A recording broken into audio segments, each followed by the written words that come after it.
নিশীথ প্রামাণিককে এই ধরনের ডায়লগবাজি ত্রিপুরার বিজেপির উদ্দেশ্যে দিতে বলো। ওখানে বামপন্থীদের পার্টি অফিস শয়ে শয়ে পার্টি অফিস বিজেপি দখল করেছে, মারধর করেছে, ভাঙচুর করেছে। উনি আগে আপনি আচরি ওখানকার বিজেপিকে করতে বলো, তারপরে এখানে পশ্চিমবঙ্গের বিজেপি। আর এখানকার বিজেপি নেতারা সারা বছর বামপন্থীদের ক্ষতি করার জন্য সবথেকে বেশি সচেষ্ট থাকে।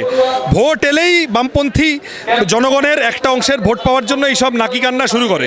নিজেদের দম নেই, নিজেদের সিটদালা নেই, নিজেদের সংগঠন তৈরি হয়নি। 18টা এমপি বানিয়েও বুঝতে পারছেন হারবেন, তাই এখন সিপিএমের লোকেদের ভোট পাওয়ার জন্য চেষ্টা। সিপিএমের লোকেরা, বামপন্থীরা, বাম ফ্রন্টের লোকেরা সামগ্রিকভাবে আরএসএসকে 1 নম্বর শত্রু মনে করে। 1 ইঞ্চি জমি কেউ ছাড়বে না। নিশীথ প্রামাণিক বলছেন যেখানে সেখানে ভোট দিয়ে ভোট নষ্ট করবেন না, গণতন্ত্র ফেরাতে আমাদেরকে ভোট দিন। বামেদের কাছ থেকে কেন ভোট চাইছেন? আমি তো ওটাই বলছি, যেখানে সেখানে ভোট দিয়ে ভোট নষ্ট করবেন না। মানুষকে বলছি নিশীথ প্রামাণিক যেখানে সেখানের অংশ। তৃণমূল, বিজেপি এই দুটো দলই জনবিরোধী, মানুষের ক্ষতি করেছে। এই দুটো দলের একটাকেও ভোট দিয়ে ভোট নষ্ট করবেন না। বামপন্থীদের বা কংগ্রেসকে বা আইএসএফকে বা আরও যারা যারা আছে তাদের ভোট দিন। মমতা ব্যানার্জি বলছেন যে সিপিএম কংগ্রেসকে ভোট দেবেন না, সিপিএম কংগ্রেসকে ভোট দেওয়া মানে বিজেপিকে ভোট দেওয়া। আচ্ছা কি বলবো বলো, নিশীথ প্রামাণিক তৃণমূলে ছিলেন, বিজেপি হলেন।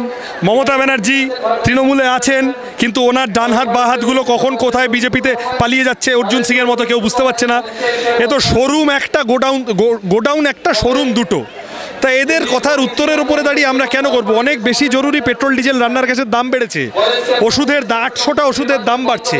এগুলো নিয়ে কথা বলো। স্কুল কলেজে এই আজকে যে মিছিলে দাঁড়িয়ে আছো, ছাত্র ভোট হয়নি এত বছর ধরে। কলেজে ইউনিয়নগুলোতে ছাত্ররা কথা বলতে পারছে না। স্টুডেন্ট ফান্ড তার অবস্থা খারাপ, স্কলারশিপ ফেলোশিপ কমে আসছে, পড়াশোনার খরচ বাড়ছে। এগুলো নিয়ে কথা বলো। নিশীথ প্রামাণিক আর মমতা ব্যানার্জির কথার উত্তর দেওয়ার জন্য আমরা রাজনীতি করতে আসিনি। মমতা ব্যানার্জি বলছেন যে ইন্ডিয়া জোটটা আমিই বানিয়েছিলাম, ইন্ডিয়া নামটা আমিই দিয়েছিলাম। উনি সবই করেন।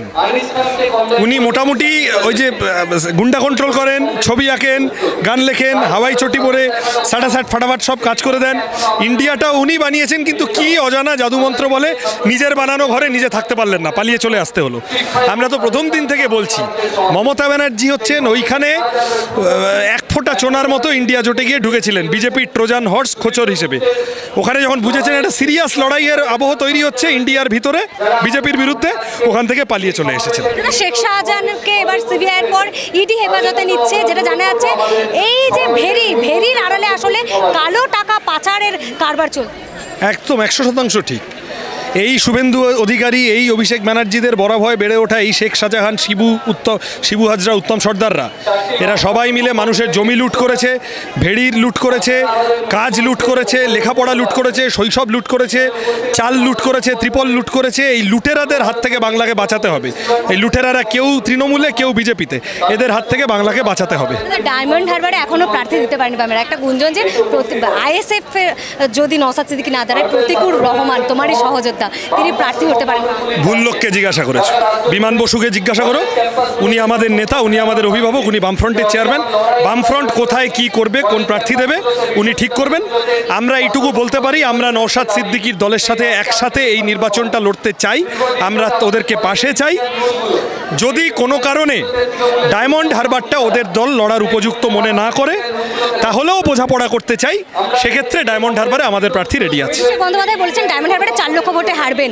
সেখানে সিপিএম কি সেই জন্য ভয় পাচ্ছে? কেন ডায়মন্ড হারবারে প্রার্থী দিতে পারছেন এখন? অভিষেক বন্দ্যোপাধ্যায়কে ভয় পাচ্ছে সিপিএম? আরে এই লাল ঝান্ডা হিটলারের বিরুদ্ধে লড়েছে, এই লাল ঝান্ডা এমার্জেন্সি পেরিয়ে এসেছে, এই লাল ঝান্ডা আরএসএস এর বিরুদ্ধে লড়ছে, এই লাল ঝান্ডা কৃষক আন্দোলনে আছে, এনআরসি বিরোধী আন্দোলনে আছে, ছাত্র আন্দোলনে আছে। এই লাল ঝান্ডা কয়লাচোর, গরুচোর, বালিচোর দেখে ভয় পায় না। ভয় যিনি আছেন তাকে বিজেপির রক্ষা কবচ নিয়ে, বড় নিয়ে থাকতে হচ্ছে। বিজেপির সাথে সেট করে জেলের বাইরে থেকে বড় বড় কথা বলতে হচ্ছে। লাল ঝান্ডা কাউকে ভয় পায় না।